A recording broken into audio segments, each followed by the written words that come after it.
नमस्कार दोस्तों, मैं अखिलेश आपका स्वागत करता हूं अपने इस चैनल पे। इसका नाम है mentorsadda.com। बहुत दिन बाद अगेन मैं ये वीडियो बना रहा हूं। एक्चुअली मैं दिल्ली में तो लास्ट 10 डेज से हूं, बट प्रॉब्लम इज़ दैट कि मेरा थोड़ा गला बैठा हुआ था और वैसे खड़ा तो अभी भी नहीं हुआ है, बट आई विल ट्राई कि आपको समझ में आ जाए जो मैं बताना चाहता हूँ आपको, राइट। तो आज की बात करूँ तो आज हम जो पढ़ने वाले हैं इसमें ब्लॉक क्या होता है, इनलाइन क्या होती है, डिस्प्ले की कौन सी प्रॉपर्टी होती है, विजिबिलिटी और ओवरफ्लो। बेसिकली बहुत सारे मेरे फ्रेंड्स का रिक्वेस्ट आता है कि मुझे ड्रॉप डाउन मेन्यू कैसे बनाते हैं उसको सीखना है। लाइक मेन्यू तो मैंने बताया था लास्ट वीडियो में, बट उसके अंदर जो सब मेन्यू बनता है, जो ड्रॉप डाउन लिस्ट, वो कैसे बनता है। तो मैं आपको बता दूं कि जब तक आप डिस्प्ले प्रॉपर्टी या विजिबिलिटी प्रॉपर्टी या ओवरफ्लो प्रॉपर्टी अगर नहीं जानेंगे या ब्लॉक प्रॉपर्टी, तो आपको आइडिया नहीं लगेगा। सो आज का मेरा टॉपिक होगा यही, इसे बता सकूँ मे बी, ठीक है। तो चलिए स्टार्ट करते हैं। पहले मैं इसकी कोडिंग खोलता हूँ। तो कोडिंग के अंदर आप ध्यान दीजिए कि ये मेरी कोड है। कोड के अंदर में सबसे पहले मैंने बॉडी के बाद में मैंने एक डिव लिया है। इस डिव के अंदर हम देखेंगे तो एक ये हेडिंग है, इसके अंदर ये पैराग्राफ दिया हुआ है, यहाँ से यहाँ तक पैराग्राफ है, और इसी पैराग्राफ के बीच में एक इमेज लिया हुआ है। साथ में एक डिव और नीचे है, ये बॉक्स नंबर 2 और ये बॉक्स नंबर 3 है, ये ऊपर पूरा ये बॉक्स नंबर 1 है, राइट। इसका मैं आपको सीएसएस दिखा देता हूँ एक बार। अब ये देखिए, बॉक्स 1, बॉक्स 2, बॉक्स 1 के अंदर हेडिंग, अगेन फिर बॉक्स 2 के बाद में ये आ गया आपका बॉक्स 3, राइट। तो चलिए, जैसा कि मैंने आपको बताया कि आज हमारी जो टॉपिक होगी वो होगी हमारी किस चीज़ की। सबसे पहले ब्लॉक इनलाइन क्या होता है इसके बारे में बात करेंगे। तो मैं ब्लॉक इनलाइन की बात कर लूँ तो दोस्तों, किसी भी ऐसे टैग को जो अपने लेफ्ट में, यानी कि जहाँ पे वो ख़त्म होता है, अपने राइट में जो स्पेस छोड़ता हो, उसको हम बोलते हैं इनलाइन एलिमेंट।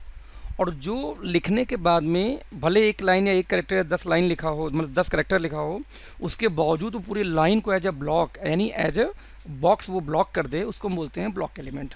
एग्जाम्पल देते हैं। जिस तरीके से ये ब्लॉक, जैसे ये हेडिंग है, कोई भी हेडिंग हो ये एक ब्लॉक एलिमेंट होता है। इसलिए कि देखिए यहाँ पे खत्म और उसके बावजूद बॉर्डर यहाँ तक है। मैं इसमें कुछ डिलीट करता हूँ, कंटेंट आपको दिखाता हूँ। अपनी कोडिंग में आते हैं।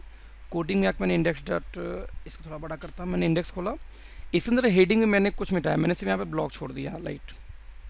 मैं इतना डिलीट कर दिया और डिलीट करने के बाद मैं इसको सेव करता हूँ। अब देखिए क्या होता है, आप ध्यान दें यदि, तो यहाँ पे मैंने सिर्फ ब्लॉक लिखा हुआ है, लेकिन ब्लॉक होने के बावजूद ये जगह यही खत्म हो रहा है। लेकिन मैंने इसमें बैकग्राउंड दिया था, बैकग्राउंड ऑरेंज, लेकिन बैकग्राउंड देखिए लास्ट पूरा ब्राउजर तक ये कवर किया हुआ है। क्यों? मैं ब्राउजर को जितना बड़ा करता जाऊँगा उतना कवर करता जाएगा। क्यों? इसके पीछे रीजन ये है कि ये एक ब्लॉक एलिमेंट है। ब्लॉक एलिमेंट का नेचर ही यही होता है कि वो जहाँ भी आए उसके राइट में स्पेस नहीं देता, पूरा बॉक्स का कवर कर लेता है, ठीक है। दूसरा वहीं पे देखिए, यहाँ पे एक ये है, एक एग्जांपल मैं देता हूँ। जैसे हेडिंग हो गई, पैराग्राफ में छोटा भी कर दो तो भी पूरा कवर कर लेगा, उसके राइट में कुछ नहीं आएगा, राइट। तो हेडिंग हो गई, पैराग्राफ हो गया, ऑर्डर लिस्ट हो गया, अनऑर्डर लिस्ट हो गया, टेबल हो गया, इवन डिव खुद एक ब्लॉक होता है। आप देखिए यहाँ पे ये डिव खत्म हो रहा है, बल्कि लेकिन यहाँ पे इसको लेफ्ट लेने के लिए जगह नहीं है, या जगह होगा तो भी नहीं लेगा, क्योंकि ये पूरी एक तरह से लेफ्ट टू राइट पूरा कवर कर लेता है, राइट। वहीं पे एक होता है इनलाइन, तो ये होता है ब्लॉक एलिमेंट। दूसरा होता है इनलाइन एलिमेंट। इनलाइन एलिमेंट वो होते हैं जो कि अपने राइट में स्पेस देते हैं, मीन्स जहाँ पे वो खत्म होते हैं वहीं पे स्पेस को छोड़ देते हैं। फॉर एग्जांपल हेड, ये देखिए इमेज है। इमेज देखिए मैंने बीच में डाला था, तो बीच में यहाँ पे मैंने डाला, तो इसके लेफ्ट में भी देखिए कंटेंट है, और राइट में जहाँ इमेज खत्म हो उसके राइट में फिर से कंटेंट, यानी कि इसने स्पेस को छोड़ दिया। मैं एक एग्जांपल देता हूँ, इसी इमेज का एक बैकग्राउंड बना के दिखाता हूँ, आपको आइडिया लग जाएगा। जैसे मैंने हेडिंग में बैकग्राउंड दिया था। आइए नीचे सबसे आते हैं।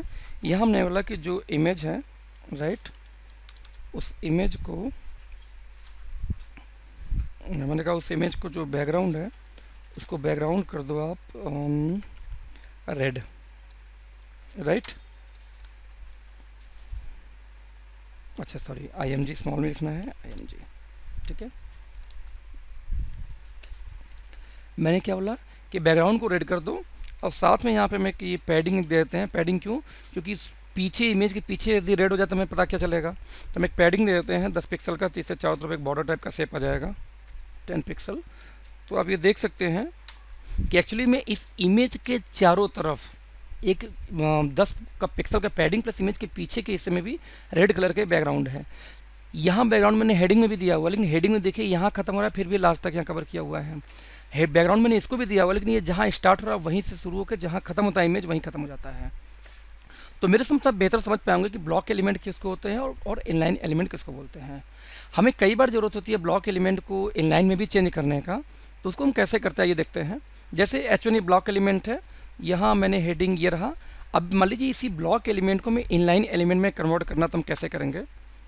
हम यहाँ सिंपल इसका कमांड और वही डिस्प्ले से लेते हैं। ठीक है, डिस्प्ले में यहाँ पे लिखें इनलाइन ब्लॉक। इनलाइन ब्लॉक करते आप ध्यान दीजिए यहाँ पे, यहाँ पे देखेंगे तो जहाँ पे मेरा कंटेंट खत्म हो रहा है वहीं पे उसने पूरा उसके बाद की जगह फ्री हो गया। आप देखेंगे जो बैकग्राउंड पूरा कवर कर रहा था इसका, ये बैकग्राउंड जहाँ कंटेंट खत्म हुआ वहीं फ्री हो गया। अब यदि मैं कंटेंट बढ़ाता जाऊँ इसके अंदर में, आप देखें जैसे मान लिया ब्लॉक ये था, ब्लॉक के अंदर मैं यही लिखता हूँ डिस्प्ले, राइट। तो जो ही मैं डिस्प्ले लिखा, देखिए यहाँ पर डिस्प्ले तो आएगा, लेकिन जहाँ डिस्प्ले है वहाँ तक बैकग्राउंड लिया, उसके बाद की बैकग्राउंड छोड़ दिया। मतलब इस ब्लॉक एलिमेंट को भी हमने इनलाइन एलिमेंट में कन्वर्ट कर दिया है, राइट। अब हम डिस्प्ले की बात करूँ तो डिस्प्ले कुछ प्रॉपर्टीज़ होते हैं, जिनमें से मुख्य प्रॉपर्टी होता है डिस्प्ले नन, डिस्प्ले विजिबल। चलिए आते हैं, पहले दिखाते हैं एग्जाम्पल देखें। फॉर एग्जाम्पल ये इमेज है, अब इस इमेज को मुझे हाइड करना, तो हम क्या करेंगे? मैं इमेज के अंदर आ गया, सॉरी मैंने डिस्प्ले पहले से लिख रखा है, मैंने यहाँ लिखा सिर्फ डिस्प्ले नन। आप देखिए डिस्प्ले नन करते ही यहाँ से मेरा इमेज गायब हो गया। खास बात क्या था, इस इमेज के नीचे कुछ लाइन थे, ये लाइन ऑटोमेटिक ऊपर वाले में जाके मिक्स हो गया, टच हो गया। मतलब इसने गायब तो हुआ ये इमेज मेरा, साथ में इसने अपना यहाँ का स्पेस भी छोड़ दिया है। मैं एक एग्जांपल दिखाता हूँ। ये बॉक्स 2 है, div 2 यानी इस बॉक्स 2 को भी मैं यहाँ डिस्प्ले नन करता हूँ। मैंने यहाँ किया डिस्प्ले नन। जो ही मैंने डिस्प्ले नन किया, ध्यान दीजिए कि यहाँ से वो रेड वाला बॉक्स गायब हो गया, और जो नीचे हमारा जो ऑरेंज बॉक्स था यानी कि div 3, ये ऑलरेडी उसका स्पेस ले लिया। ठीक है, तो ये हो गया। तो ठीक इसी प्रकार से डिस्प्ले के साथ साथ हम एक टैग और इस्तेमाल करते हैं, वो हो विजिबिलिटी। चलिए हम देखते हैं क्या होता है। हमने बॉक्स 2 को क्या किया था, डिस्प्ले नन तो यहाँ से गायब हुआ है, हमने इसको हम इरेज करते हैं एक बार, और यहाँ पे हम एक दूसरा टैग यूज करते हैं विजिबिलिटी। मैंने क्या है विजिबिलिटी हिडन किया इसको। आप देखिए यहाँ क्या होता है कि यहाँ पे इस केस में बॉक्स तो गायब हो गया, लेकिन यहाँ पे स्पेस यहाँ पे ये और नहीं छोड़ा, यानी कि स्पेस यहाँ पे पड़ा हुआ है, ऑक्यूपाई किया हुआ है। तो जिसकी वजह से आप ध्यान दीजिए कि इंटरव्यू का क्वेश्चन है, 90% HTML के लोग जब कभी इंटरव्यू देने जाते हैं तो 90% से ज़्यादा जगहों पे सवाल पूछा जाता है कि what is the difference of display none और विजिबिलिटी हिडन। क्योंकि दोनों केस में कोई भी किसी भी चीज़ को छिपा तो सकते हैं, लेकिन मेजर अंदर क्या है कि जब हम डिस्प्ले नन करते हैं तो गायब तो होता ही होता है, साथ में स्पेस फ्री हो जाता है। लेकिन जब हम विजिबिलिटी हिडन करते हैं तो वहाँ पर वो छिप तो जाता है वो ब्लॉक, वो एलिमेंट, बट वहाँ का स्पेस वो ब्लॉक रहता है आपका। ओके फ्रेंड्स, उम्मीद है ये आपको अच्छे समझ में आया होगा। इसके अलावा बात करूँ तो विजिबिलिटी, एक बार मैं इसको पहले ख़त्म करता हूँ। डिस्प्ले में दोनों ख़त्म कर, नॉर्मल कर दिया मैंने। Okay image, right way image. Okay, तो आप जैसा कि देख सकते हैं, अब अगेन हम बैक टू पोजीशन। अब हम यदि बात कर लें तो डिस्प्ले में जो इनलाइन ब्लॉक है, इनलाइन का बहुत ज़्यादा इस्तेमाल किया जाता है। कहाँ पे हम इस्तेमाल करते हैं? मेनू को क्रिएट करने में। फॉर एग्जांपल मैं दिखाता हूँ, और जब हम मेनू को क्रिएट करते हैं तो हम एक यूएल या ओएल एक लिस्ट बनाते हैं, राइट। यहाँ मैंने पहले बना रखा था, मैं उसको डिलीट करता हूँ। चलिए हम यहाँ पे एक यूएल अनऑर्डर लिस्ट बनाते हैं। हमने कहा है भाई यूएल अनऑर्डर लिस्ट। इसके अंदर में मेनू वाले में मैंने बताया था, पिछला मेरा वीडियो देख सकते हैं। इस तरह हम एक लिस्ट तैयार करते हैं, li, राइट। लाई के अंदर हम यहाँ लिखते हैं होम, ठीक है। फिर हम इसको करते हैं कॉपी करके इसी को हम पेस्ट करते हैं 4 बार।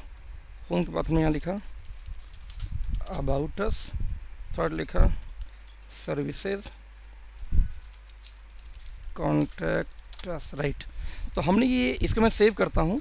सेव करके यहाँ देखे तो यहाँ देखिए एक ये लिस्ट बन गई, ऑर्डर लिस्ट, जिसके आगे ये बुलेट्स आ गए। बुलेट्स के आगे बाय डिफ़ॉल्ट आते हैं, आपको याद होगा, मेरे लास्ट वीडियो में ध्यान देंगे तो। अब हम लोग क्या किया, इसको मेनू बनाने के लिए हमने इसको क्या करते थे, फ्लोट लेफ्ट, राइट। लेकिन फ्लोट लेफ्ट के अलावा इसमें हम एक और कमांड यूज कर सकते हैं, वो क्या, डिस्प्ले इनलाइन। करके देखते हैं। मैं खोलता हूँ CSS के अंदर हमने यहाँ लिखा कि जो भी UL के अंदर li हो उस पर ये CSS अप्लाई करो। क्या, उसकी जो डिस्प्ले है उसको डिस्प्ले कर दो आप इनलाइन, राइट। आप देखें तो डिस्प्ले यहाँ पे इनलाइन आ चुकी है। सट गया आपस में, सटने के हम क्या करेंगे आपको पता है कि हम यहाँ दे सकते हैं मार्जिन लेफ्ट, हम दे सकते हैं 25 पिक्सल, राइट। अब देखिए यहाँ पे मेनू की तरह एक home about us services contact की फीलिंग आ गई। तो ठीक इसी प्रकार से हमने क्या किया, जो ब्लॉक एलिमेंट है बेसिकली लिस्ट जो होता है यानी यूएलएलआई, ये होता है बेसिकली लिस्ट होता है ब्लॉक एलिमेंट, लेकिन हमने इसको इनलाइन करते हुए हमने इसको इनलाइन एलिमेंट में कन्वर्ट किया। तो ठीक इसी प्रकार से मेरा बताने का सेंस सिर्फ ये है कि आप अपने ज़रूरत के मुताबिक किसी भी चीज़ को इनलाइन कर सकते हैं ब्लॉक से, या ब्लॉक से इनलाइन या इनलाइन से ब्लॉक में कन्वर्ट कर सकते हैं जहाँ पे ज़रूरत पड़ती है। ओके फ्रेंड्स, तो उम्मीद है आपको समझ में आई होगी विजिबिलिटी, हिडन, राइट, साथ में ब्लॉक एलिमेंट क्या होता है और इनलाइन एलिमेंट क्या होता है, और कैसे हम इसको एक दूसरे में कन्वर्ट कर सकते हैं डिस्प्ले प्रॉपर्टी के थ्रू या डिस्प्ले एलिमेंट के थ्रू, जो टैग हमारा होता है उसके थ्रू हम कन्वर्ट कर सकते हैं दूसरे को किसी में भी। ओके फ्रेंड्स, तो दोस्तों थैंक यू सो मच आज का ये वीडियो देखने के लिए। उम्मीद आपको समझ में आया होगा। तो मिलते हैं नेक्स्ट वीडियो में, तब तक के लिए thank you so much. Please keep sharing my video. Thank you so much.